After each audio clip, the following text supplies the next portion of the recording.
Afternoon Theatre. We present The Prince of Plunder, one of the many colorful stories written by the late Sydney Horler. This story, of blackmail in West End society, has been adapted for radio by Rex Renitz. The Prince of Plunder.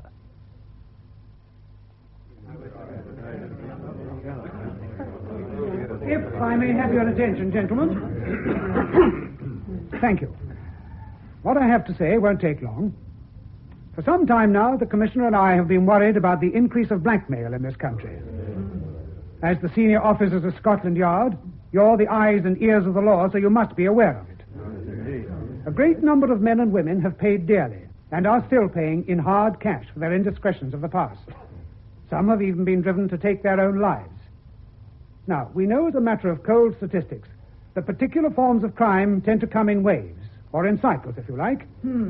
It may well be that this is just another cycle, that the success of one blackmailer has perhaps encouraged other people to emulate him.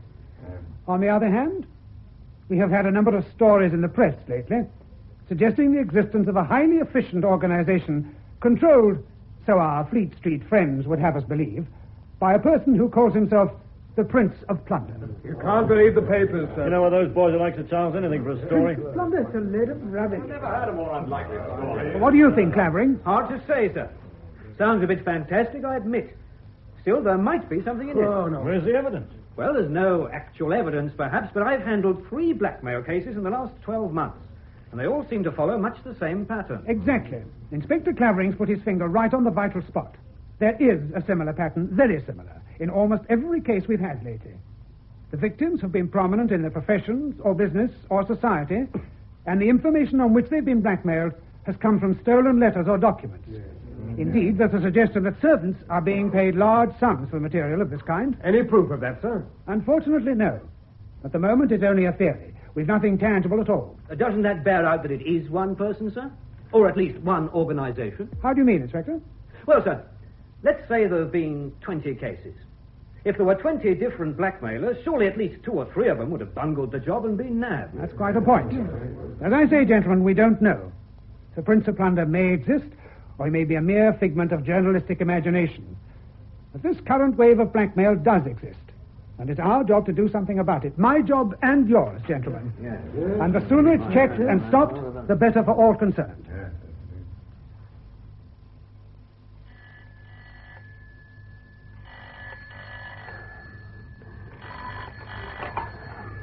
Hello? Is that you, Clavering?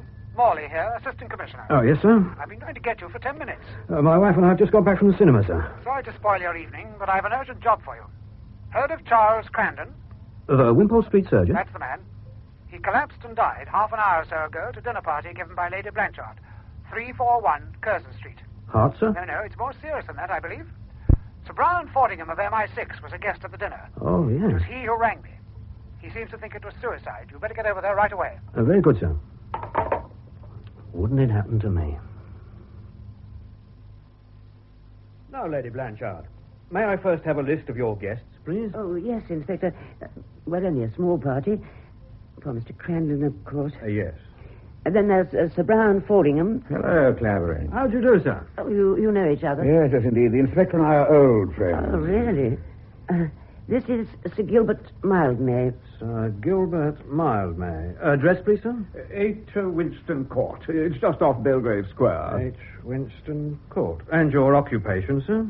I'm an actor, sir. Oh, yes, of course. I thought the name was vaguely familiar. Well, rarely. Such is fame, Gilbert. May I have your name, sir? This is Sir Hector Panderville. Address 231 Lowndes Square. And your occupation, sir? Occupation? Well, I suppose you better put me down as a dilettante. A what, sir? Dilettante. It means that I go through life doing nothing of importance very pleasantly. I like good food and good wine, I listen to good music, and I collect beautiful things, particularly pictures. You must have heard of Sir Hector's collection of Cézanne. It's famous throughout the country. Oh, my dear Lady Blanchard, you exaggerate its importance. Is there any more you wish to know, Inspector? Not for the moment, sir. And your name, sir? Clark Hungerford. You're an American, Mr. Hungerford. Yes, that's right. Diplomatic service. American Embassy, 1 Grosvenor Square. Been over here long? No, just a few months. I came on the staff of our new ambassador, Mr. Jameson Carew. Thank you. And you, if I'm not mistaken, sir, are Mr. Gerald Lester. You know me, Inspector? Only by sight.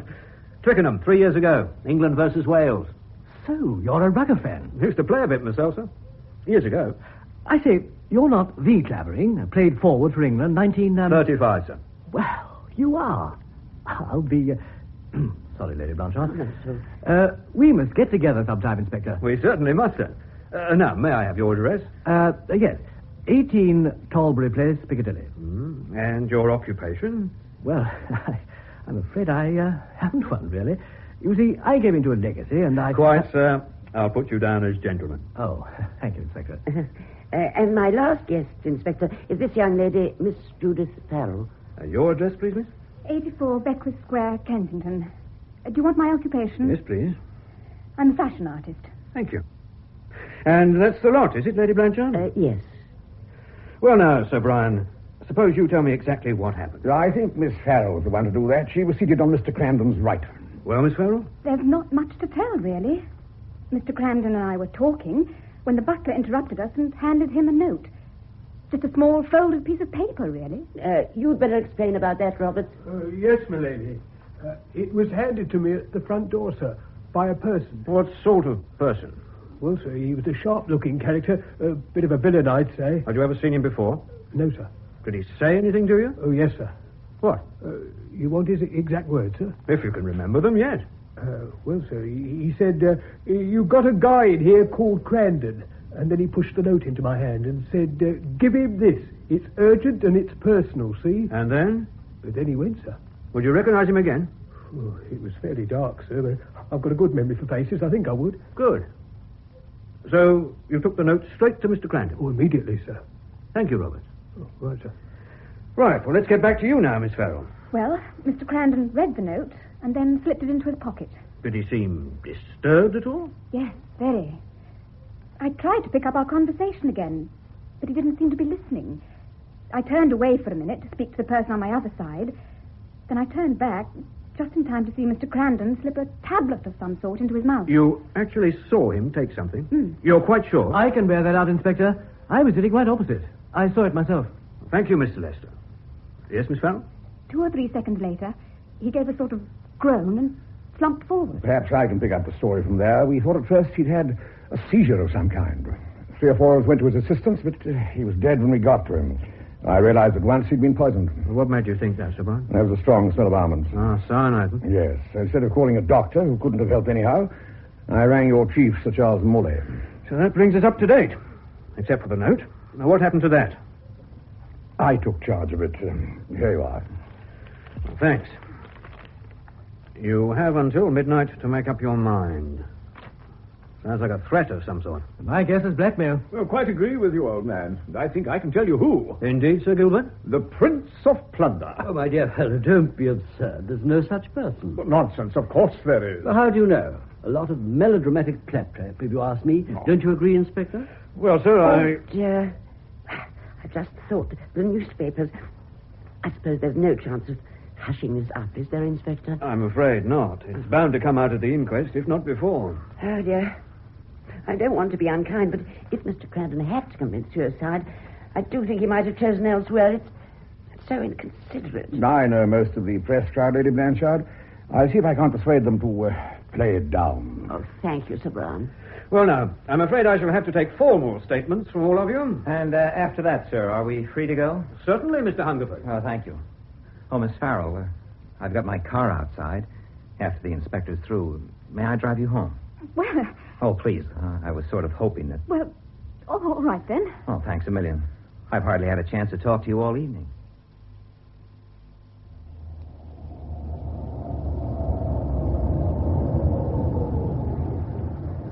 Well, this is it, I guess. Thank you, Mr. Hungerford. Good night. Oh, you don't have to go right away, do you? Well, it's getting late. Can't we talk for just 2 minutes? What about? Oh, you. I'm afraid I'm not very interesting. Well, I hope you'll forgive me if I dispute that. You know, I had you figured all wrong. Really? Yes, I thought you were one of those social butterflies. Sorry if I disappointed you. Oh, on the contrary, I think every girl should have a career. Hardly a career. I had to take up something when Father died. I had a bit of a flair for drawing. And so now you're a fashion artist. Of a sort. Lady Blanchard was telling me your father was in politics. A cabinet minister, no less. Yes. He was a better politician than a businessman, I'm afraid. That's why I'm a working girl. But why am I telling you all this? Why am I listening? Because we're going to be friends. Suppose you tell me about yourself for a change. Me? Yes. Well, I really am a dull character. Oh. Well, I graduated in law at Harvard, did a spell in the Army, got my discharge after I came out of hospital.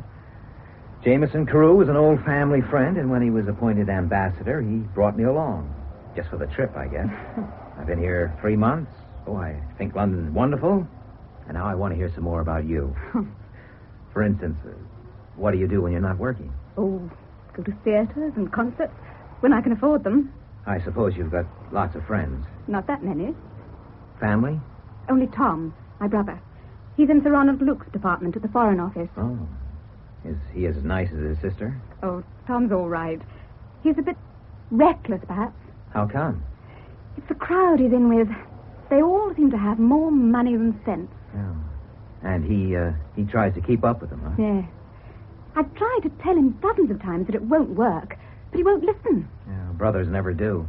I'd like to meet him sometime. Perhaps if you were to talk to him. Yes, he'd tell me to go jump in the lake, and he'd be right.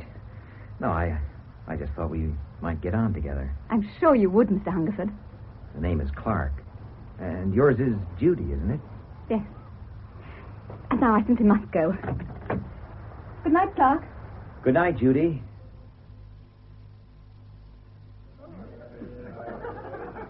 Mesdames et messieurs, faites vos jeux, s'il vous plaît, faites vos jeux. Hello, Farrell. Oh, hello, Lester. I didn't know you were here. I just dropped in for a few minutes on the way home. Matter of fact, I've been to dinner at Lady Blanchard's. Your sister was there. Judy? Oh, that must have been exciting. Yes, it was, but not quite in the way you mean. Huh? That surgeon fellow, Crandon, committed suicide in full view of everyone. What? And poisoned himself halfway through dinner. Why? Oh, the police seem to think it's blackmail. Faites vos jeux, s'il vous plaît. Excuse me. Faites I vos must make jeux. my bet. Yes, of course. Number 16, I think. How's the luck? Oh, foul as usual. They're my last chips. Rien ne va plus, c'est tout, s'il vous plaît. Come on.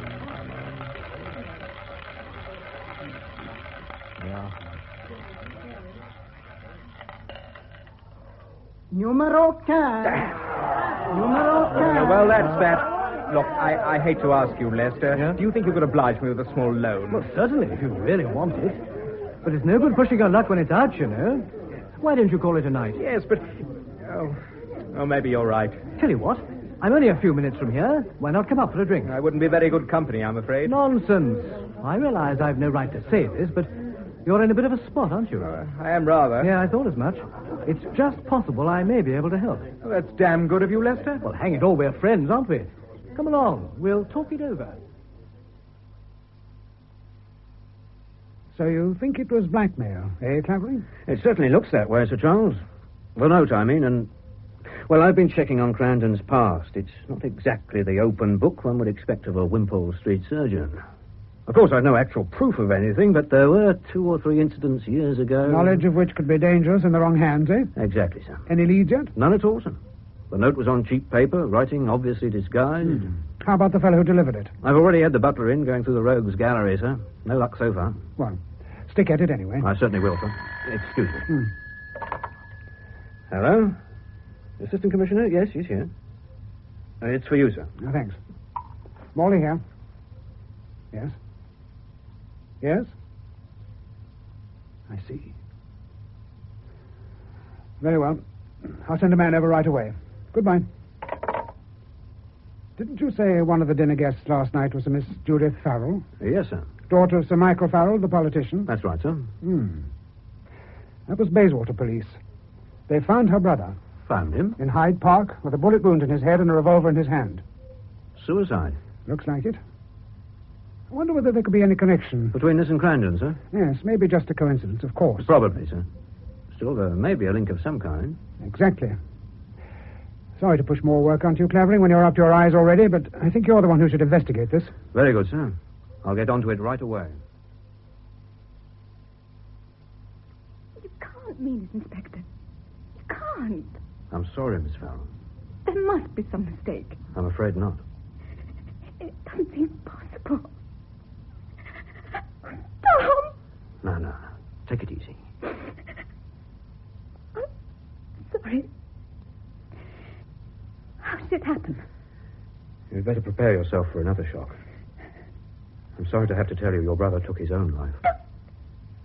But that's ridiculous. Tom wouldn't do a thing like that. I know he wouldn't. The evidence is quite clear. But... I'm sorry. If you say it's right, I suppose it must be. If it's any consolation, he didn't suffer at all. Why did he do it? Why?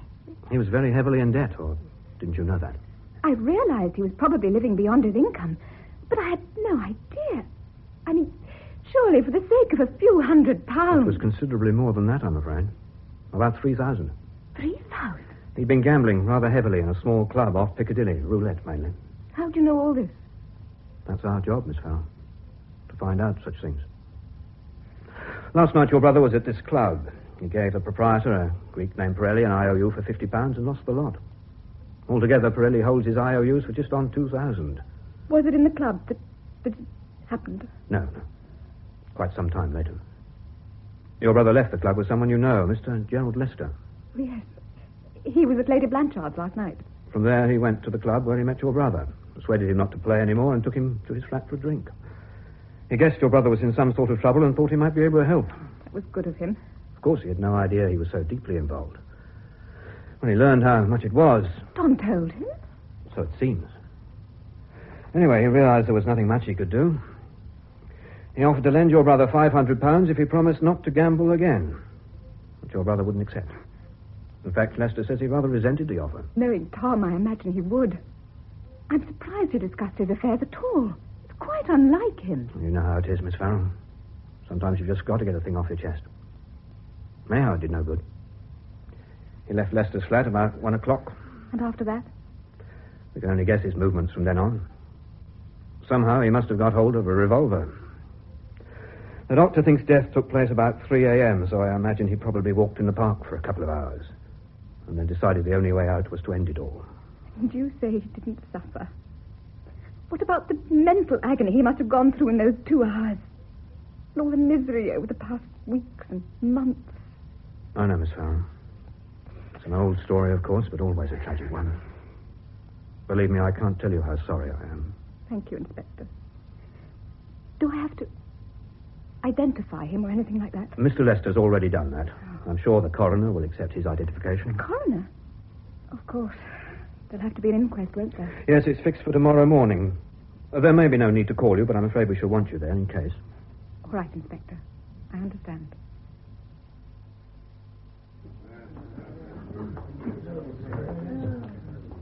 Well, gentlemen, have you agreed upon a verdict? Yes, sir, we have. In view of all the circumstances, there seems no doubt that the financial position of the deceased preyed upon him to such an extent as to render him temporarily of unsound mind. And we find that he took his own life while in this state. Thank you, members of the jury. I'm bound to add that, in my opinion, you have given the only possible verdict.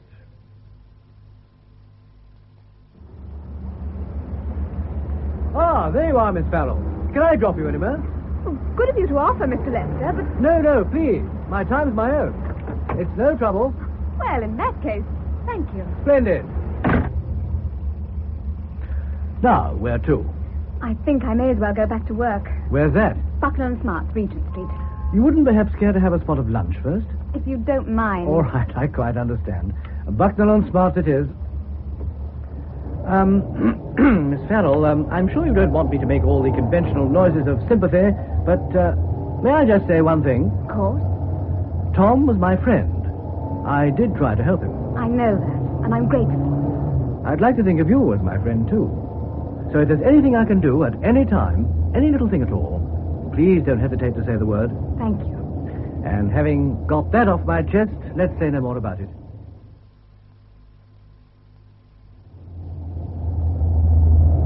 It's just past the next light. Ah, I see there. That's it. May I give a final word of advice? Of course. I hope this doesn't sound too pompous, but don't brood It'll do no good, you know. I'll try not to. The way I see it, a man has the right to do what he likes with his own life. And if Tom decided the only solution was, well, you see my point? Yes. Except, of course, that I don't believe for a minute he did commit suicide. What? But surely the coroner... The coroner didn't know, Tom. I did. Even so, the I evidence... realize he was in a jam, but he'd have stuck it out somehow. Whatever else he may have been, he wasn't a coward. I understand how you feel, but if you'd seen him when he left my flat, he was really desperate. All the same, he didn't take his own life. I'm convinced of it. Then, forgive me asking, how did he die? I believe he was murdered. Murdered? By whom? I don't know. For what reason, then? I don't know that either. But I'm going to find out if it takes the rest of my life.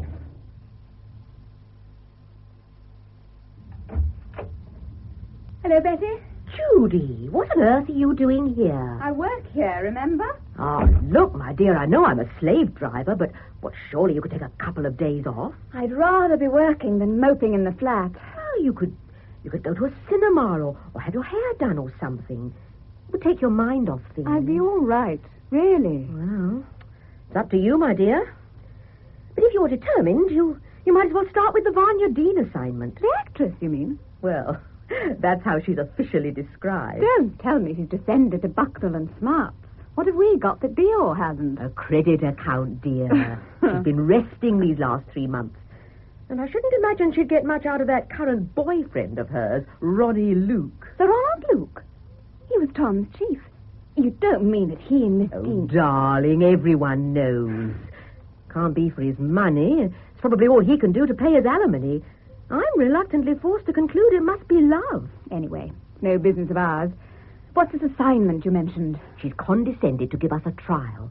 She wants something for formal evening wear. I thought perhaps that slinky black thing you sketched the other day. You mean that chiffon cocoon? Yeah, with the waist-level neckline, yes. It's up to you to convince her it's just what she's been looking for. Do you want me to see her? Yes, at her flat, 2:30. What's the address? 87 Selwood Square. And if you do sell it to her, my dear, you're on a bonus. I'll do the best I can. Good. I knew you would. How do you feel, Judy? Oh, I'm all right. Bit numb still? Bit. No hitches at the inquest? No, everything went according to plan. Oh, well, that's a relief anyway. Was he there?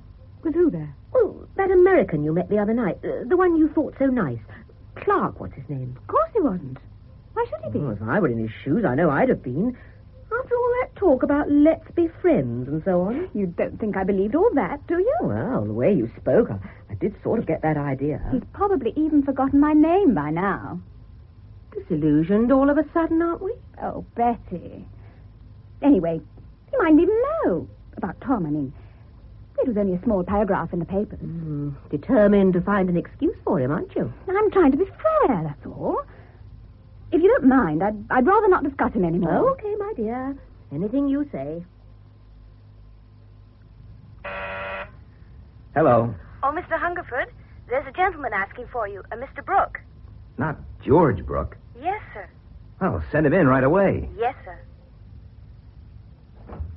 George, you old son of a gun. Hello, Clark. Of all the people in the world, I've been looking for you ever since I got to London. I've been away. I figured you must be dead or something. Gosh, how long has it been, George? Oh, it must be nearly 3 years. Yes, I guess it must be. How long have you been in England? I got in this morning. And you came to see me right away? I just had a yen to gaze on that ugly mug of yours again for 5 minutes. How's the embassy job going? Oh, fine. Quite the big diplomat now, eh? Well, I'm learning as I go along. But what about you, George? Back in City Street? In a way. How do you mean? The military administration? Not exactly. Okay, if it's some sort of secret. Well, between ourselves, and I mean between ourselves, yeah. I'm a sort of cloak and dagger boy. Secret Service? Something like that. Boy, do you have all the luck. And here's me wearing striped pants and going to garden parties. What do you do? Oh, we managed to fill in time. At the moment, I'm looking for a man. Who? I don't quite know. I think his name's Lurtz. Oh, what do you want him for? Murder. Oh, I thought that was for the cops. No, not this kind. It was one of our own fellows, a chap named Gatacre. Ah, sort of private and personal, huh? Very. He got on the trail of some racketeers who were buying stuff in a big way, steel and alloys and so on, and smuggling it behind the Iron Curtain through dummy companies in Switzerland. Yes, I'd heard that kind of thing was going on. Anyway, the caretaker disappeared, and a day or so later, his body was washed up on the rocks near Antibes. And you figure the guy who did it is here in England? Yes. Well, let's hope you find him. Say, George, now, this calls for a drink. Let's go. I don't think I'll have the time. Oh, nonsense. Listen, I'm an honorary member of a club just around the corner. All the best people. It'll only take 5 minutes. Well, just the one, then. I really am in a hurry. I have an appointment with my chief, Fordingham, in half an hour. Oh, Fordingham, eh? He's a nice guy. I met him the other night at a dinner party. Oh? Well, let's get going, shall we?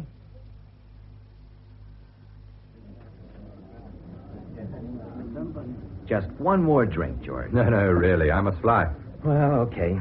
I'll finish this and walk No along. need for you to rush away, too. I'll find my own way out. Hey, wait a minute. I don't even have your address or phone number yet. I'll give you a ring in a day or so, I promise. Goodbye. Well, goodbye for now. And don't you forget.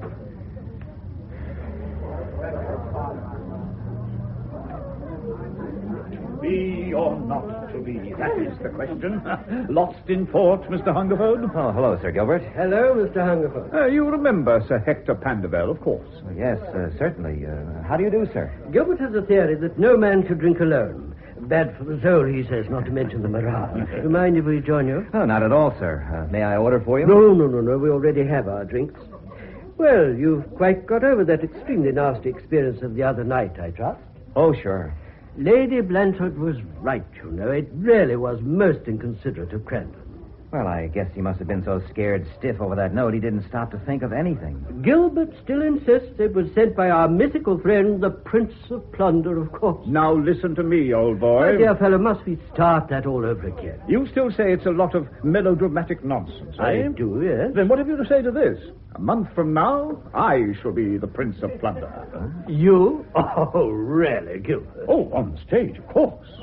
Oh, he won't actually be called the Prince of Plunder, but same sort of character, you know, master blackmailer and so on. Well, far be it from me to teach you your business, Gilbert, but are you being wise? Damn it, Hector, I've been in the theatre 35 years. I should know a good part when I see one. You always take a perverse delight in missing my point. I'm simply saying that you built your reputation on sympathetic roles. An actor must be versatile, my dear boy.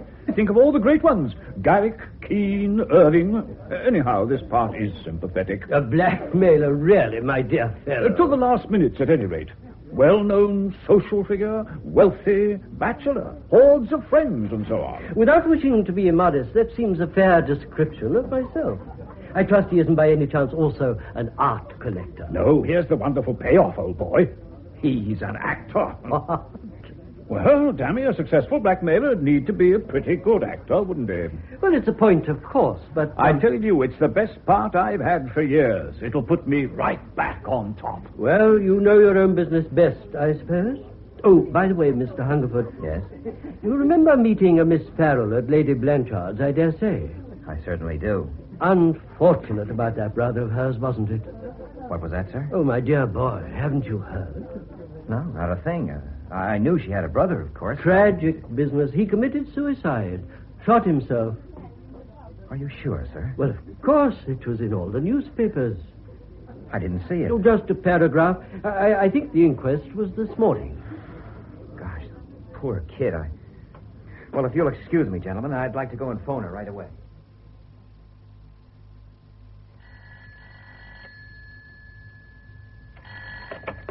Hello? I'd like to talk with Miss Farrell, please. I'm sorry, she's not here at the moment. Do you have her home number? Well, you won't get her there either. She has a business appointment. When will she be back? I'm afraid I couldn't say. But I've got to see her. It's urgent. Well, if you'd like to leave your name, I'll tell her you rang. Oh, yes, do that, please. My name's Clark Hungerford. Tell her I'll be at the American Embassy, and will she call me as soon as she comes in? You won't forget? Of course not. Well, thanks a lot. Goodbye. Goodbye. Well. Perhaps he didn't know after all. So you think with the waistline altered, it really would suit me? I'm sure it would. You're not just selling me a line, I hope. I'm not a sales girl, Miss Dean. I'm a designer. Ah, and that puts me right in my place, doesn't it? Oh, sorry, I didn't mean... Forget it. All right, I'll take your word. Tell Miss Sloane to book the order. Thank you. And tell her if it doesn't turn out like the sketch, I'll tear it into little shreds. I'll tell her. Thank you, Miss Dean. Do you have to go yet? I get so bored by myself all day.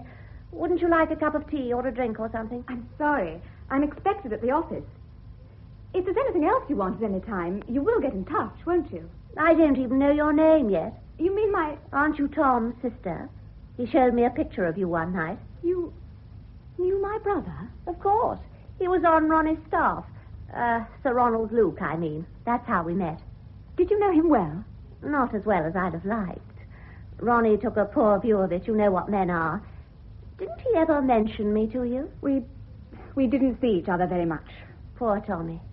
When I read about it in the paper, But I mustn't talk about it. It must have been a frightful shock. I've got over the worst of it now. I wonder what really happened. How do you mean?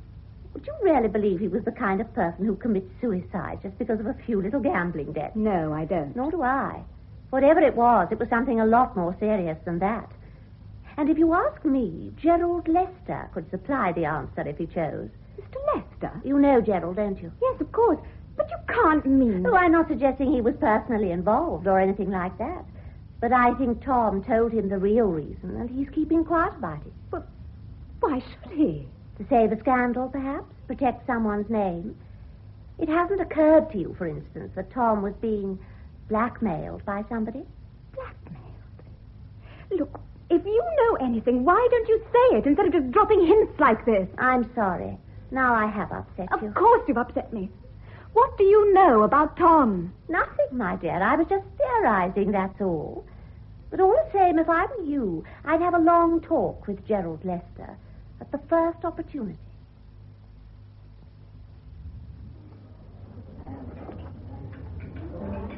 Would you like a liqueur, Judy? No, thank you. It is all right to call you Judy, I hope. Yes, of course. So you think I didn't tell the police or the coroner the whole truth about my talk with Tom? I can't help feeling there must have been something else. You still think he was murdered? Yes. Well, perhaps you're right. Then you do know something. Not exactly, but... Oh, good evening, Hungerford. Good evening. Hello, Miss Farrell. Good evening. I hope I'm not butting in, but I saw you across the room and thought I'd step over for a moment. Have a drink? Well, no, thanks. I can't stay. I'm dining with Mr. Carew. Oh. Miss Farrell, I called you up today, but you weren't in. Really? I got no message. Didn't you? I left one. I just wanted to say... Well, you see, I'd just heard about your brother. I'm terribly sorry. Thank you. If there's anything I can do, any time, you will let me know, won't you? Of course. Well, I guess I'd better be getting back to my table now. Good night. Good night. Nice fellow, Hungerford. Yes, I suppose so. You were saying about Tom. Oh, yes. I received a rather strange letter this afternoon. Oh, dash, I left it at my flat. What sort of letter? It was anonymous. I can't remember the exact wording, but it said that if I wished to know the secret of Tom's death, I should advertise in the personal column of the Times next Monday, fixing an appointment to meet a person called the Watchman. What an extraordinary thing. But why pick on you? Well, I suppose it's because Tom and I were friends. Would you like to see the letter? I would, rather. Let's finish our coffee, then. We'll go to the flat. That's strange. I left it here in this bureau. I'm sure I did. Perhaps it's in one of the drawers. I don't think so, but we'll soon see. No. Not there. Amos! It must be somewhere about. You called, sir? That letter I got this afternoon. For one delivered by hand, sir? Yes, I left it here on the bureau. Have you moved it? No, sir. Has anyone been here since I left? Oh, only the man to inspect the telephone, sir. Inspect the telephone? What was wrong with it? Oh, I don't know. He said there'd been a complaint. Well, certainly not from me. Was he alone in this room at all? Well, yes, sir. For a few minutes. Thank you, Amos. Well, you don't think, sir, that... All right, Amos. Yes, sir. Very good, sir. You think someone came here to steal the letter? Just seems fairly obvious. You mean... I mean, the man who wrote the letter and I won't be the only ones who'll turn up. There'll be a third person. Someone who's determined I shan't learn the truth about Tom. In that case, you'd better not make the appointment. Why not? I shouldn't want you to run any risks on my account. It wouldn't be fair. Fair? Oh, I'd do anything for you, Judy. Anything at all. That's very kind of you, but... Don't you realize that I'm trying to tell you? Don't turn away, Judy. Please, I've got to say this. I know it's neither the right time nor the right place, but when I first met you... Oh, there's the doorbell. Oh, never mind about that.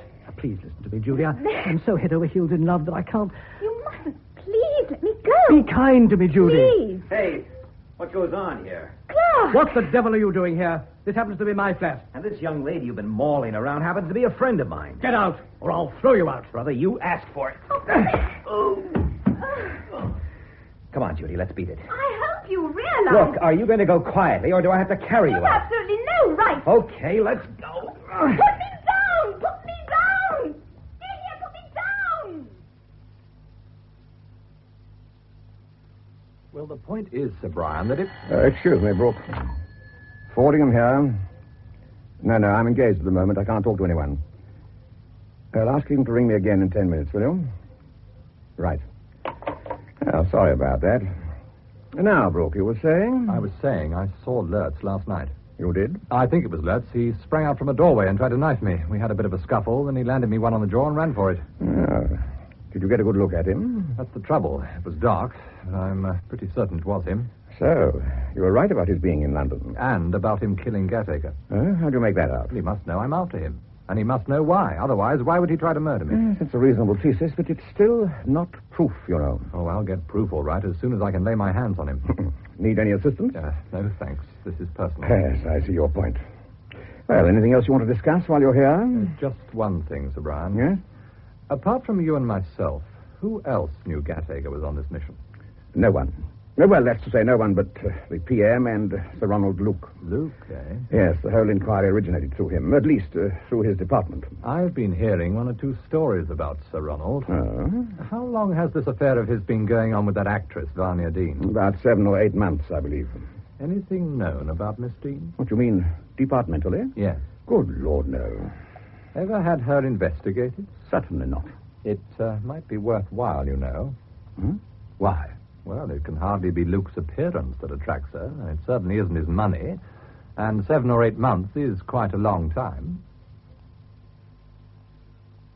Yes, Miss Dean? Yes. Yes, we'll send them round. Thank you very much. Goodbye. You've done it, Judy. She's not only taken the black dress, but she wants us to prepare sketches of 3 others. Well, you might try to look a little pleased about it. Sorry. What's the matter? Oh, nothing. Oh, come on, darling. What would you think if you were... Well, if you were with someone and someone else burst in and knocked him down and then flung you over his shoulder as though you were a sack and carried you out? Is that what happened? I've never been so humiliated in my life. It's a good sign when they're prepared to fight for you. It shows they mean business. But he lied to me, too. He said he tried to get in touch with me yesterday. Oh, so he did. Oh, didn't I tell you? No. It was while you were at Vanya Dean's. Oh, I must have forgotten. Oh, Betty, how could you? I'm sorry, darling. Now you've ruined everything. Oh, baloney. All you've got to do is ring him up and tell him. No, I couldn't. What's his number? I don't know. Well, we'll soon find. American Embassy. It must be in the book. Hello, this is Clark Hungerford. It's Judy speaking. Judy. I just rang to, apologize for last night. Apologize? What for? I behaved rather badly. Oh, now, wait a minute. I was the guy who behaved badly. No, it was my fault. You see, I was hurt that I hadn't heard from you. But I did call you up. Honestly, I did, Judy. I know. The person who took the message forgot to tell me. I've only just found out. Oh, you must think I'm terrible. No, I don't. I think you're okay. Then is it all right? Of course. About hitting Lester on the chin, I mean. You'll have to make your peace with him about that part of it. Sure, I'll do that.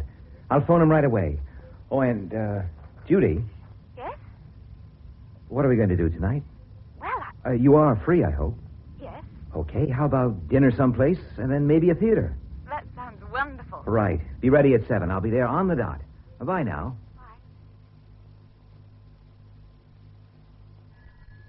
Shall I answer it, madame? Yes, please, Marie.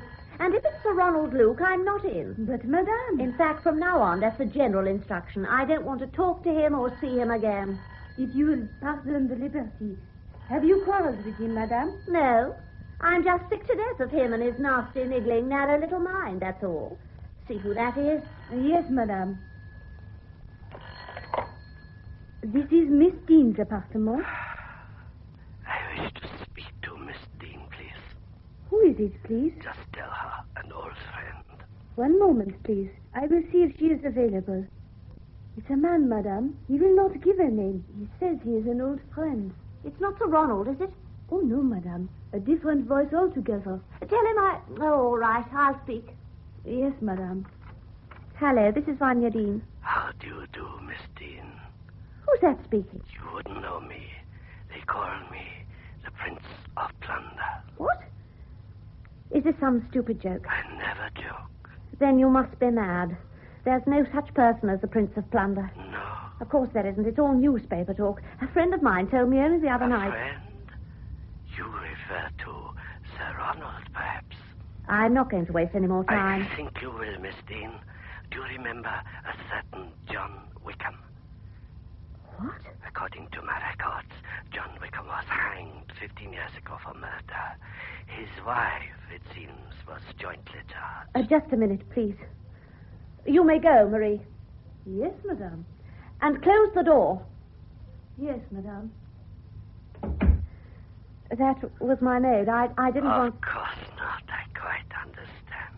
I was saying that Wickham's wife was jointly charged with murder, but rather quixotically, perhaps, he took all the blame, and she was acquitted. Of course, she was only young then, barely 18. I wonder how many people realize that Martha Wickham, who let her husband hang to save her own skin, is today the famous actress Vanya Dean. I know the evidence was against me until John spoke, but I had nothing to do with it. You've got to believe me. Of course I believe you, but would others, do you think? Your friends, the management for whom you work, your public? Oh, I should find out. I might find it necessary to make known the facts in the public interest to understand. Unless, of course. What do you want? Money? You may as well know at once. I haven't any. Your money doesn't interest me in the least. What do you want then? It's more service. What?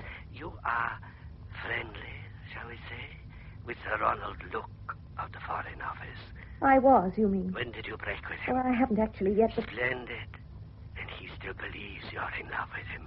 Well, I think even anyone as stupid as Ronnie must guess I've been cooling off lately. It will be your job, Miss Dean, to correct any such false impression. Now listen. Today, Luke received a confidential report from MI6 regarding certain companies registered in Switzerland and trading with countries in Eastern Europe. I want that report. You mean now? It's Luke's custom to study reports of this nature at night in his flat. All you have to do is to find out whether he's done so with this particular report, and if so, where he keeps it. What could be simpler? Suppose he won't tell me. That's up to you. I'll phone you again tomorrow. I'll do the best I can. I'm sure you will, Miss Dean. Goodbye. Hello? Hello? Marie? Oh, damn the girl. Marie! Yes, madame? Get me a drink and make it strong. Yes, madame. Shall I see who it is? Oh, never mind, I'll answer it. Hello? Is that you, Vanya? Oh, Ronnie, darling. I've been hoping you'd ring. I feel as though I haven't seen you for ages.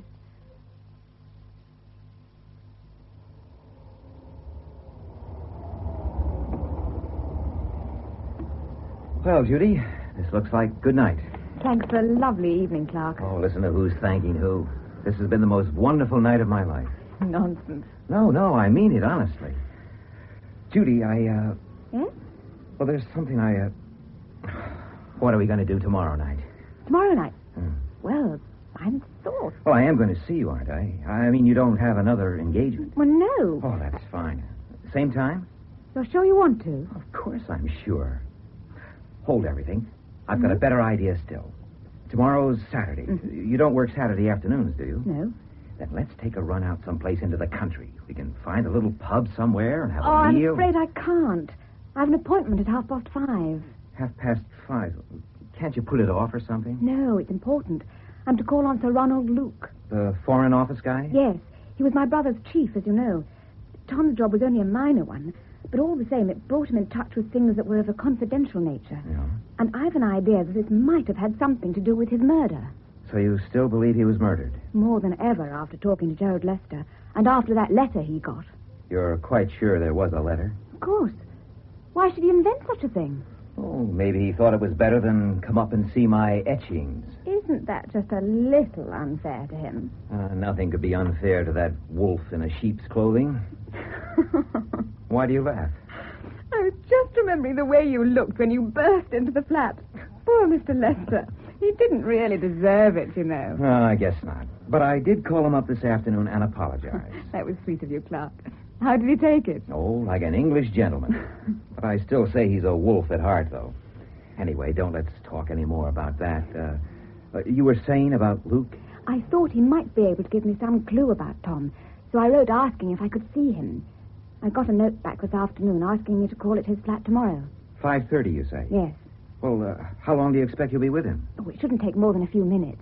Well, how about if I pick you up there at, say, 20 to 6? We'll have a drink at Tony's bar, and then decide what we're going to do. Is that a date?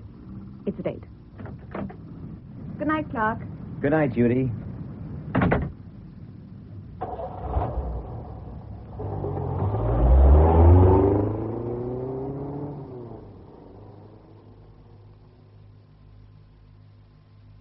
You're very quiet tonight, darling.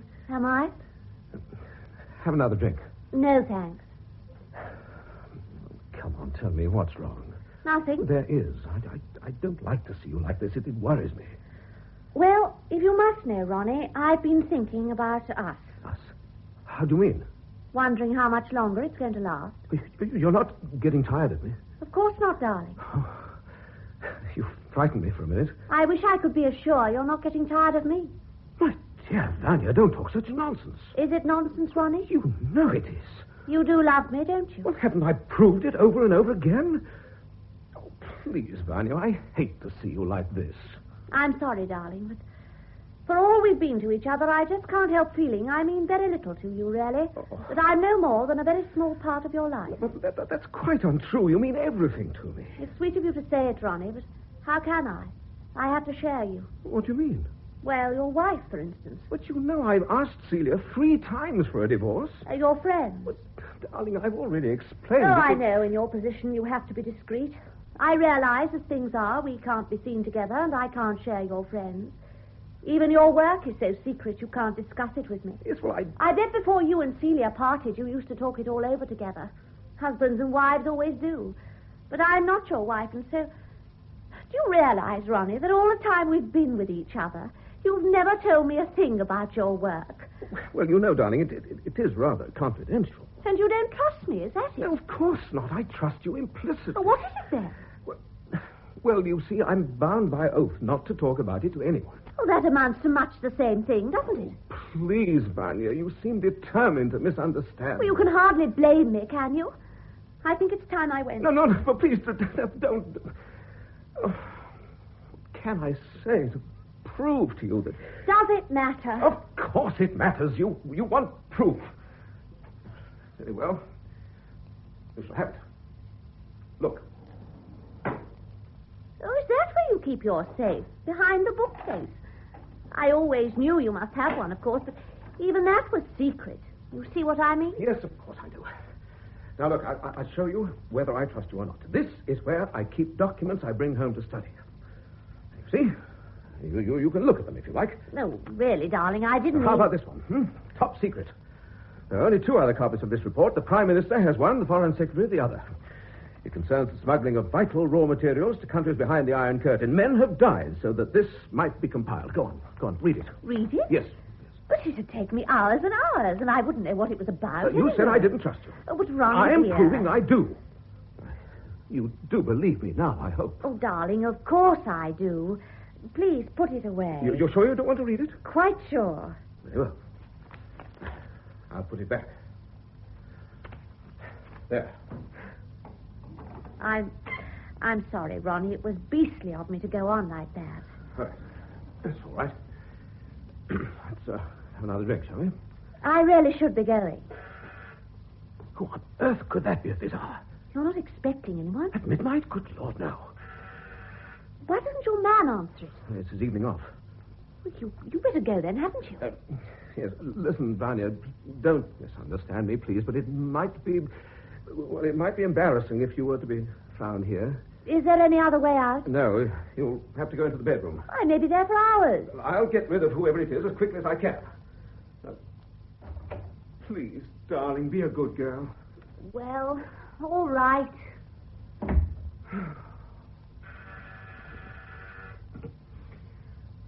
All right, all right. I'm coming. Oh, it's you, Boynton.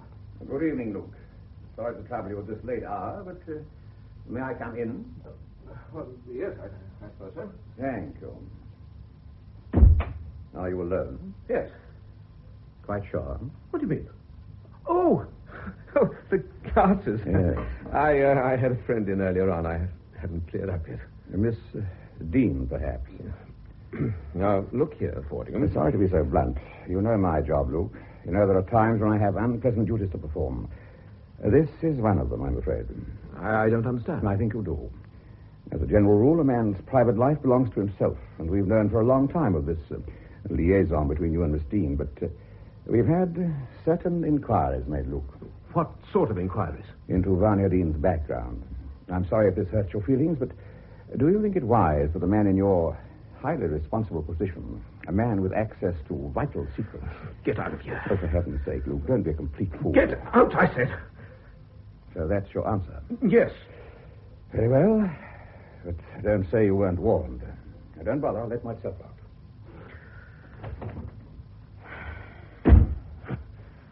Damn Secret Service types.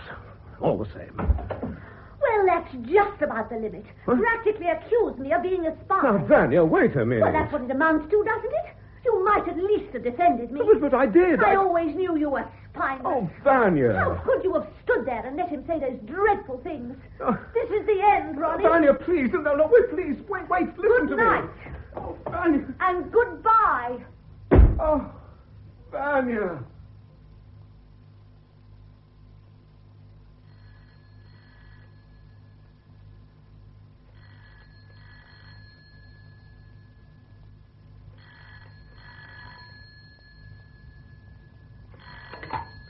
Hello? This is Miss Dean's apartment? Can I speak to Miss Dean, please? Who is speaking? Never mind. She'll know. Yes, sir. It's a gentleman, madame. The same one as yesterday, I think. Thank you, Marie. There's no need for you to stay. Very well, madame. Hello. Well, Miss Dean? The report's in a wall safe in his sitting room, hidden behind a bookcase. To get at it, you have to pick out a book called Green's History of England. Splendid. You've done very well, Miss Dean. Have I your word that you won't bother me again? Certainly. Except for one small final service. What's that? The flat must be empty when our man enters it tonight. We shall rely upon you to arrange that, please. But I can't. Why not? After I'd learned about the report, Sir Ronald and I quarreled. I told him I never wanted to see him again. That's unfortunate. You'll have to find some way to patch it up, I'm afraid. But I couldn't. I mean, after all the things I said... A clever and beautiful woman can do anything when she tries. So very well. You will make sure that the flat is empty at 11 o'clock tonight. How you do it is your own concern. Goodbye, Miss Dean.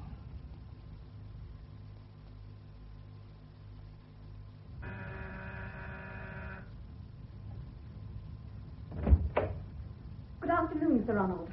You're Miss Farrell, I take it? Yes. Come in, please. Thank you. It was kind of you to agree to see me. I doubt if it'll serve any good purpose. However, you mentioned in your letter that you wish to discuss certain aspects of your brother's death. Yes. Yes, well, I'm afraid I know no more than the bare fact that he committed suicide in Hyde Park. I believe he was murdered. But surely the gun was in his hand. It could have been put there by whoever killed him. But if it wasn't suicide, who did kill him? And why? That's what I'm trying to find out, Sir Ronald. That's why I'm here. My dear young lady, I've already Perhaps told Tom's you. murder had something to do with his work in the Foreign Office. Oh, really, Miss Farrell? Somebody may have tried to force him to reveal secret information, and when It's he quite refused... impossible. Your brother at no time had access to our secret files, nor even to our confidential files. He was a very junior employee. I know that. You have my assurance that nothing like that could have happened. Well, if you say so. You knew Tom well, Sir Ronald. Did he ever mention to you that he was in trouble of any sort? Apart from financial trouble, I mean. I make it a rule never to discuss personal affairs with my staff. Then you can't help me at all. I'm afraid not. I must apologize for having wasted your time. Not at all. Goodbye, Miss Farrell. Goodbye, Sir Ronald.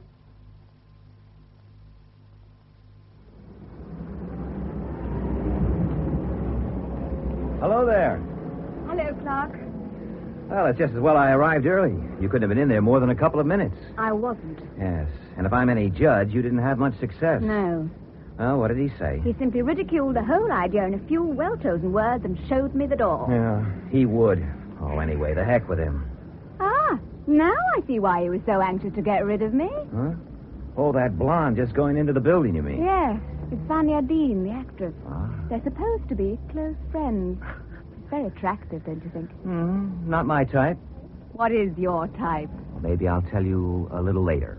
Well, let's get into the car and go. Tony's Bar, first stop. Ronnie, I'm sorry. Really, I am. I behaved stupidly last night. I said things I shouldn't have. You certainly did. It was just that, well, hearing that man say all those dreadful things about me, I lost my temper. I'm sorry, darling. It's too late, Vanya. Too late? You were right. We're through. But I'm trying to tell you. I didn't mean that. Perhaps not. But I do. Ronnie, I thought we might drive down to the coast, have dinner It's no good, somewhere. Vanya. I've had all day to think it over. And shall I tell you what conclusion I've reached? That Fordingham was right. You can't possibly believe that I'm a spy. That wasn't his word, you know. It was your own. But he practically said Oh, no, it. he said no such thing. What was it, Vanya? A guilty conscience? I don't know what you're talking about. I think you do. That sudden interest in my work after all this time. Oh, very clever, my dear. Like a fool, I fell for it. Please, Ronnie, you mustn't say things like that. But it's true, isn't it? Isn't it? And tonight we're going to drive down to the coast. Empty flats, report in safe. I see it all now. You are a spy, or as near as makes no difference. It's not so, I swear it.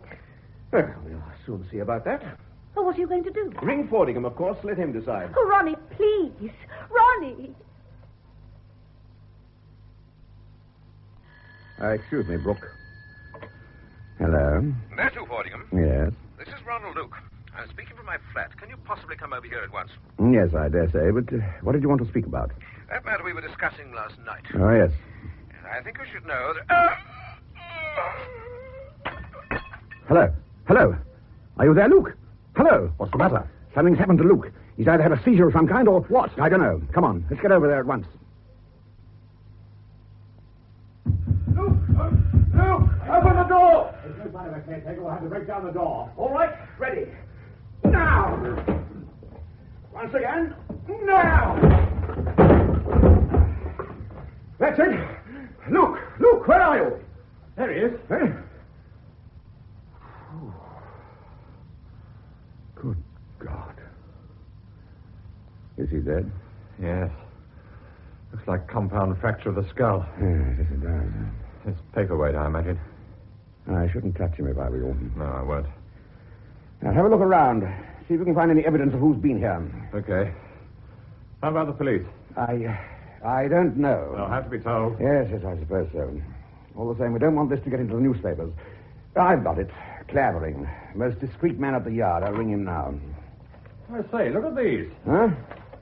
A letter from a Judith Farrell asking for an appointment. Judith Farrell? She was at that dinner party at Lady Blanchard's. Anything else? And this. It's a note in Luke's diary for today. Miss Farrell, 5:30.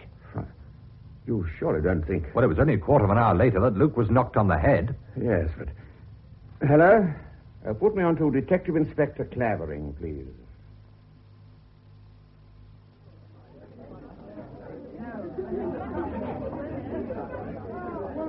Signor Hungerford, what can I get for you in the signorina, please? Champagne cocktails, Tony, and make 'em good. Si, signore. Very good. Champagne? Are we celebrating something? I hope so. Can't be Independence Day, I know that much. No, it's not. Perhaps it's your birthday. No. What is it then? Well, Well, look, Judy, how long have we known each other now? Just under a week. Oh, is that all? It seems a lot longer. I'm not at all sure you're being complimentary. Oh, no. I didn't mean it that way. I meant, well, for so short a time, we've gotten to know each other pretty well, don't you think? Yes, I think we have. And after all, time is relative. So Einstein says. A week, a month, a year. What's the matter? You're being very philosophical this evening. Yes, I guess I am. It's because I'm scared. Scared? Well, I mightn't look it, but I am. Judy, this is going to come as a great shock to you, so hold on to your hat, but will you marry me? Clark! Well, I know this is a heck of a place to ask you. All these people, I mean. You probably think I'm crazy, but, well, it's sort of easier here somehow. Do you really mean it, Clark? Oh, sure I mean it. You don't think I'm just talking to pass the time, do you? I'm trying to tell you that I love you, Judy. From the first night we met at Lady Blanchard's, remember? Of course I do. I knew then this was going to happen someday. Well, it had to. But I never thought I'd pluck up courage so soon. Oh, you don't have to answer right away if you don't want to. And if I do want to? Judy, you don't mean it. You can't possibly mean it. Yes. I can't believe it. Gosh. Your champagne, signore. Tony! You're talking to the future Mrs. Hungerford. So, this is the recent news? Yes, very recent. In that case, the champagne is on Tony. Oh, Tony, I didn't mean that. I salute your very good fortune, signore. And mine, I hope, Tony. But, of course, signorina. I hope you like this, Judy. But I happened to be passing a jeweler's shop this morning, and I just sort of spotted it in the window, and it looked all right. So I took a chance, and, well, here it is. Clark, darling. Beautiful. You really like it? The most wonderful ring. Oh, try it on for size. If it doesn't fit, the fellow said that you could take it. But it does. Look. It's perfect. It does look kind of good on, doesn't it? I don't know what to say. Nor me. Oh, it's just like a dream. Then I hope I never wake up. I'll try to make you happy, Judy, I promise. Come on, let's drink. To us. To us. Well, hello, you two. Oh, hello, Mr. Lester. Hello, Gerald. I should hold my head in shame, I know, but as we've already all apologized profusely to each other on the phone... Oh, come on, forget it. Have a drink. Oh, thanks, but I'm expecting friends any minute. Oh, we insist, don't we, Judy? Emphatically. As a matter of fact, you're just in time to congratulate us. Oh. Look. Isn't it beautiful? Well, this is really something. I hope you realize, Hungerford, you're straining friendly Anglo-American relations a bit far. How come? I should be madly jealous. In fact, I am. Okay, brother. What's it to be? Pistols at dawn? A pinch of arsenic in your champagne. I think it's more certain. Talking of champagne. Hey, Tony, another one of these, please. Si, signore. When's the wedding to be? Oh, that's up to Judy. As soon as you like. Good Lord. Here's Inspector Clavering. Ah, Miss Farrell, I've been searching the whole of London for you. Searching for me? But Is something wrong, Inspector? I'm afraid so. I'll have to ask you to come along with me, Miss Farrell. is it something to do with Tom? Not exactly. You'll hear all about it in a few minutes. Sir Brian Fordingham and a Mr. Brooke are waiting outside in a car. Forgive me, but it's urgent. I must insist. Of course. Is it all right if I come along, too? I'm Miss Farrell's fiancée. Also, I'm a friend of George Brooks. All right. Oh. Sorry about this, Lester. I'll drink. Good luck to you both, anyway. So I apologized to Sir Ronald for wasting his time, and he showed me to the door, and we said a polite goodbye, and that was that. And that's all that happened. Yes, Sir Brian. How was Sir Ronald? Did you get the impression he was at all disturbed or upset? Not in the least, Mr. Brooke. You're quite sure there was no one else in the flat? I didn't see anyone else. They may have been in another room. Look, I know this is not my affair, but what is it all about? At 6:15 this evening, while Sir Ronald was speaking to me on the phone, he was attacked by someone. Attacked? Hey, wait a minute. You don't suggest that Judy... We are simply trying to get at the truth, Mr. Hungerford. Well, if you want the truth, here it is. At 6:15, Miss Farrell was with me. What? Yes, in fact, at 22. I knew she had this appointment, and I was waiting for her outside. You'd swear to those times? Certainly I would. And if you want confirmation, as we were about to drive off... Oh, yes. We saw... Out with it, Clark. You saw what? Well, I don't imagine there's any connection, but we saw a woman called Vania Dean entering the building. Vania Dean?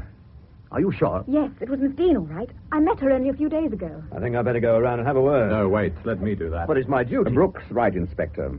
There'll have to be normal police inquiries, of course, but they can come later. At the moment, this is our pigeon. That's all very well, but... If you're worried at all, I'll speak to the Assistant Commissioner. Oh, you'd better get moving, George. I'm on my way now. Sir, what about Miss Farrell and me? May we go now? Certainly. I'm sorry to have put you to all this trouble, Miss Farrell, but I'm sure you understand. Of course, Sir Brian. There is just one thing. Yes? I dare say you realize there may be a great deal more to this than appears on the surface. So I beg of you both, most earnestly, to say nothing about it to anyone. You might as well come clean, Miss Dean. We know you entered the building at 20 to 6. We know you went to Luke's flat. We know you were in the room with him when he rang Sir Brian Fordingham. You know a great deal, don't you? Enough to put you away for a long time, and I don't mean only for attempted murder either. I haven't the faintest idea what you're talking about. No? Luke had found out something about you, hadn't he? And you struck him down to silence him. And what's more, we know what that something was. You were after a paper he kept in his safe, weren't you? A certain report. It's not true. First you tried to persuade him, and then he became suspicious and tried to telephone, and so you attacked him. Then you panicked, and instead of opening the safe and getting the report, you ran for it. I know nothing of any report. Why should I want such a thing? Oh, not for yourself. Of course, you were acting on orders. Whose orders? That is exactly what I want to know. Now, look, I'll make a bargain with you. As things stand, you face a very serious charge. The police must act, and we can't stop them. But we can, I believe, persuade them to break the charge down to manslaughter. We can't promise, of course, but we'll do all we can. All we ask in return is the name of the man who sent you to get that report. I don't know it. Please, Miss Dean. I don't, I tell you. I only spoke to him on the phone. He knew something about me. You see, he threatened to make it public if I didn't do as he told me. Didn't he call himself anything at all? Yes. The Prince of Plunder. So that's it.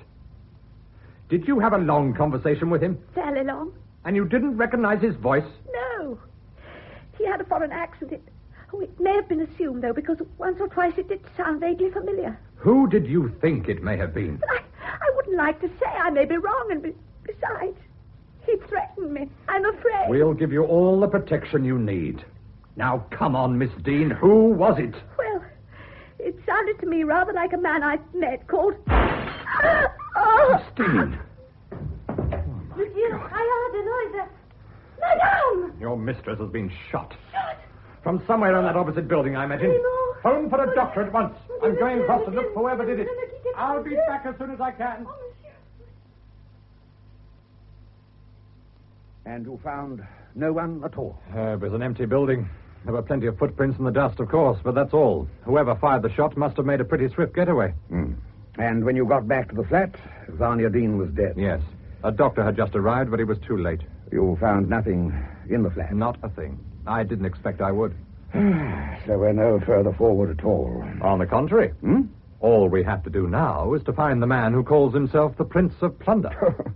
If he exists. Oh, he exists, all right. Scotland Yard's been on his trail for months. How can we succeed where they've failed? Well, we happen to know something the Yard doesn't.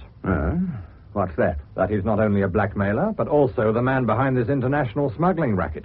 Yeah? Which means we also know one of his associates is my old friend Lurtz. Lurtz? In fact, I wouldn't be surprised if it was Lurtz who fired the shot that killed Vanya Dean. And I'll tell you something else. I have a hunch that young Farrell's death is tied up in this somewhere. You're doing a lot of guessing, Brooke. Well, what's wrong with an occasional guess, sir? So long as it's right. Anyhow, it's good enough for me. I'll see you later. Where are you going now? To look for Lurtz. Of course, I don't know what your ideas are about a honeymoon, darling, but I figured it might be sort of nice to go back home. To America, you mean? Yes, you could meet my folks. I think that's a wonderful idea. They could come over for the wedding, I suppose, but, well, if we're going to be married next month, it mightn't be so easy for Dad to leave his business so soon. Excuse me, sir. You haven't forgotten our coffee, have you, waiter? No, sir. It will be here in a minute. You are Mr. Hungerford, aren't you, sir? Yes? I've been asked to give you this note. Who by? I couldn't say, sir. It was left with the commissioner. Oh, thanks. Thank you, sir. Who can this be from? Who'd know we were dining here tonight? It's from George Brooke. Oh. Listen to this, Judy. I just unearthed some important information about the death of your fiancé's brother. Clark! Gone? I have an appointment now, but if you can be outside Holborn Tube Station at 11 o'clock, one of our fellows will pick you up and take you to where I am. Sorry if this sounds complicated, but I'll explain when I see you. George. 11 o'clock. That'll just give me time to run you home first. Oh, can't I come too? I mean, if it's about Tom. I'm sorry, darling. But if George wanted you as well, I think he'd have said so. Oh, I suppose so. Clark, you're sure this note is genuine? Oh, why shouldn't it be? I don't know. It just seems a little odd, that's all. Well, you know how it is with these cloak and dagger boys. They make everything seem so mysterious. I suppose it is in Mr. Brooks' handwriting. I wouldn't know. I don't think I've ever seen it before. I don't think you should go. It might be a trap of some kind. Now, who'd want to trap me? And for why? It doesn't add up. Now, stop worrying yourself over nothing, honey. Your coffee, son. Sorry, waiter. Looks like we'll have to skip it. Let me have my check, will you, please? Very good, sir.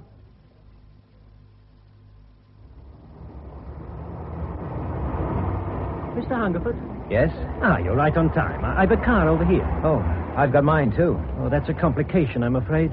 Well, suppose you drive to wherever we're going, and I'll follow. Mr. Brooks said nothing about that. I think you'd better leave yours here, and you can pick it up later. Okay. You're the boss. Let us go then, shall we?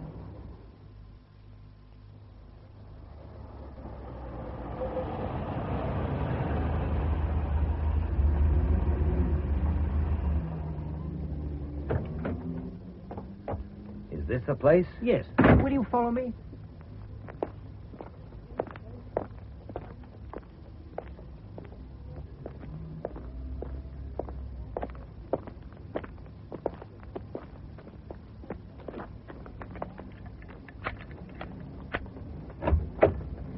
In here? Yes, that's right. Look, I'm not quite sure. Nice work. Let's shut the door. Right. What are we going to do with him? Help me drag him over here. Right. We'll tie him to this chair. That's the idea. Give me a hand. He's coming round already, I think. Good. A bit tighter, I think. Yes. That's more like it.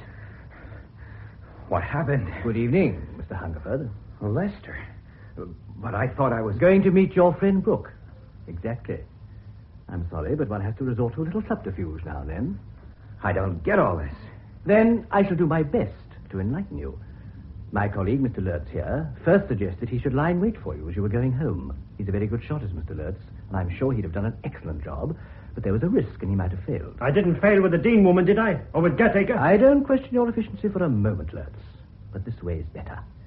You see, if a man's to die, it's better he should know why. Don't you agree, Mr. Hungerford? Or don't you follow me yet? I follow you, all right. Good. I was willing to overlook our little fracas at my flat the other night. Rather generously, you must admit. But you should never have got yourself engaged to Judy. That, I'm afraid, was fatal. You mean to say Exactly. Pistols at dawn, Mr. Hungerford? Your own phrase. Only there'll only be one pistol in the very capable hand of Mr. Lurtz. You don't kid yourself that even with me out of the way, Judy's going to fall for you, do you? I think it's possible. Gratitude can easily turn to love. And what's she got to be grateful to you about? I propose to clear up the mystery of her brother's death, to remove the stigma of suicide, which he appears to find so distressing. Yeah, cook up some evidence, you mean, to make it look like murder? But, my dear fellow, it was murder. Or shall we call it justifiable homicide? Huh? Young Farrell was very foolish. He was heavily in debt, and I offered him money in return for copies of certain documents in the possession of his chief, Sir Ronald Luke. It seemed a fair enough bargain to me. It would, to you. But far from being grateful, he called me a number of unpleasant names and threatened to expose me. So you killed him, huh? He left me no choice, I'm afraid. And how do you figure you're going to sell the police a story like that without implicating yourself? That's quite simple. I shall implicate you. When your body's found, there'll be certain papers in your wallet which will make it quite apparent you've been using your position at the embassy to obtain and pass on information to certain people in Switzerland. Oh, you're crazy if you think anyone's going to believe that. Come to think of it, you're crazy anyway. No! Oh. Never say that again. You're crazy. Crazy. Get him, Lutz! Right. No, you don't. George! All right, Lurtz, when you've the gun, drop it. Boy, am I glad to see you. Look out. Lester's got a gun. Oh, my God. Over against that wall, Lurtz. Keep your hands well up. Now turn your back. That's the idea, and stay like that. Let's set you loose first, Clark. There we are. How's that? Fine. Take this gun and keep an eye on Lurtz. Right. I'll see if there's anything I can do for Lester. Lester, can you hear me? Yes. I didn't want to shoot you, but you forced me. Better this way. Maybe you're right. Listen to me, Lester. You've got a last chance to square your conscience. I know you were working for someone else. Yes. Someone else. Who? What's his name? Yes, who is he? Did you get it, George? Yes, I got it. Lester? He's dead, I'm afraid. Well, I can't shed any tears over that. Well, what are we going to do with this Lutz now? Turn around, Lutz. No, don't. You can lower your hands now. Give me your wrists. Those will keep you quiet till we turn you in. Turn me in? For a couple of murders you were kind enough to admit. Gatacre was my friend, remember? So you were listening, George. Well, you don't imagine I got here by chance, do you? I've been trying to figure out just how you did get here. Oh, that's easy. I just picked up Lutz's trail and saw him meet you outside Holborn Tube. So I thought I'd better join the party, just in case. Well, it's lucky for me you did. Oh, I'd have intervened sooner. Only I was interested to hear what Lester had to say. We've a lot to do yet. Come on, Clark, let's get moving, shall we? There you are, Hector. Check. Oh, I believe you got me, Gilbert. I can only go there. Of course I've got you, dear boy, right where I want you. There. Mate. Not very good at chess, are you, Hector? Oh, my dear fellow, it ill becomes a winner to gloat. Oh, bad loser, eh? Not at all. I think I'd better go. Nonsense, it's early yet, just after midnight. It's all right for you actors, natural night birds, all of you. What you need, old boy, is another whiskey. Now, say when. Oh, really, Gilbert? Just a small one, please. What sort of a small one? Here, have a real snorter. You're obnoxiously hearty tonight, I must say. Well, why not? God's in his heaven, and all's right with the world. I detest heartiness. You know what's the trouble with you, Hector?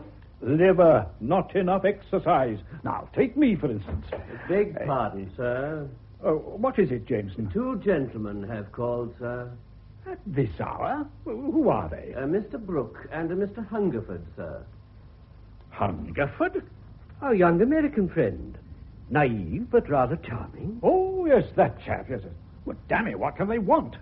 Oh, ask them in, Jameson. Very good, sir. Now, if you'd rather not stay, dear boy. No, not at all, not at all. Mr. Brooke, Mr. Hungerford. Evening, Hungerford. Good evening, sir. Good evening, Sir Hector. Oh, delighted to see you again, young man. I'd like to introduce a friend of mine, Mr. George Brooke. Sir Gilbert Mildmay. How do you do? Sir Hector Panderville. How do you do? Well, now then, gentlemen. Drinks? No, thanks. Not for me. You'd better do the talking, George. Bless my soul, this all sounds very serious. It is, I'm afraid, sir. First, let me explain. I'm a member of what's commonly known as the Secret Service. One of Fordingham's boys, eh? Yes. How interesting. Do go on, Mr. Brooke. Recently, while he was investigating a certain smuggling activities on the continent, a colleague of mine was murdered. I traced his killer, a man named Lutz, to England. In the course of my inquiries, I discovered that the man behind the smuggling racket was the blackmailer known as the Prince of Plunder. One up to me, Hector. Didn't I always insist there was such a man? Assuming we can accept Mr. Brooke's story, of course. You can accept it, all right, sir. As you can guess, this Prince of Plunder is a man of considerable social standing. Over the years, he's kept diaries of these activities, and as a result, he's been in a unique position to extract blackmail. Normally, he's worked through what one might call a chief of staff, a man you both know. Who the devil's that? Gerald Lester. Lester? Really, Mr. Brooke? I can't believe it. It must be some mistake. We've had his confession, Sir Gilbert. You mean he's under arrest? Lester is dead. Dead? And this man, what did you call him, Lutz? He's in custody on 2 charges of murder.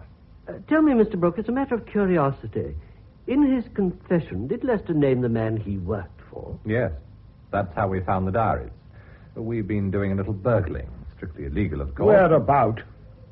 231 Lowndes Square. 231... Why, damn it. Exactly, Gilbert. My address. But, You seem to have done very well, Mr. Brooke. Allow me to drink to your success. Grab that glass, Clark. Right. Give me Let me go. You'll break my arm. You got it, George. Yes. Oh, you I thought so. Will someone please tell me what this is all about? You weren't quite quick enough, Sir Hector. I saw you drop the tablet in the glass. There'll be no easy way out for the Prince of Plunder. Not you, Hector. Surely not you. My dear fellow, don't look so surprised. After all, you're not the only good actor in the world, you know. If you're quite ready, Sir Hector, shall we go? In The Prince of Plunder, adapted by Rex Reenitz from the novel by Sydney Horler, Sir Hector Panderville was played by James Thomason, George Brooke by Clifford Norgate, Sir John Mildmay by Godfrey Kenton, and Clark Hungerford by Edward Bishop. Elizabeth Cassie played Judy, Diana Payan, Betty, Hector Ross, Sir Brian Fordingham, Edward Kelsey, Inspector Clavering, Ian Cooper, Sir Charles Morley, Rosemary Martin, Vanya Dean, John Bentley, Sir Ronald Luke, Griselda Harvey, Lady Blanchard, Peter Tuddenham, Gerald Lester, Anthony Brothers, Lurtz, Robin Brown, Tom Farrell, Cordelia Mansell, Marie, Ian Ricketts, the croupier, Anthony Higginson, Jameson, and Kim Grant, Lady Blanchard's butler. The Prince of Plunder was produced by David Geary.